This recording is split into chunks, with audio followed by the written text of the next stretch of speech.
एक महत्त्वाची बातमी, मराठी शिकण्यासाठी 1 मे पासून 105 दिवसांचा वेळ दिला असं सरनाईक यांनी म्हटलंय। प्रवाशांसोबत जुजबी मराठी बोलता येत नाही आलं तर कारवाई होणार असंही सरनाईक यांनी सांगितलंय। आरटीओ कायद्याच्या अंतर्गत ही कारवाई होणार असं प्रताप सरनाईकांनी म्हटलेलं आहे। तर मराठी प्रमाणपत्र असलं तरी आरटीओ अधिकारी तपासणी करणार असं देखील ते म्हणाले।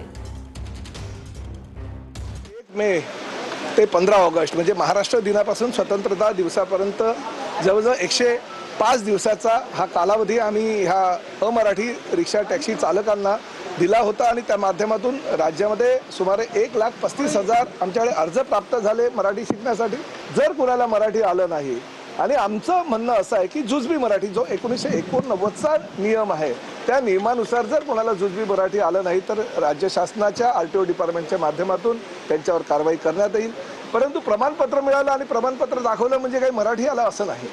प्रमाणपत्र दाखवल्यानंतर सुद्धा आमचे आरटीओचे अधिकारी तुमच्याशी मराठीमध्ये संवाद साधतील आणि त्यामध्ये जर तुम्ही पास झाला तर निश्चितपणे तुमच्यावर जी कारवाई होणार होती ती होणार नाही।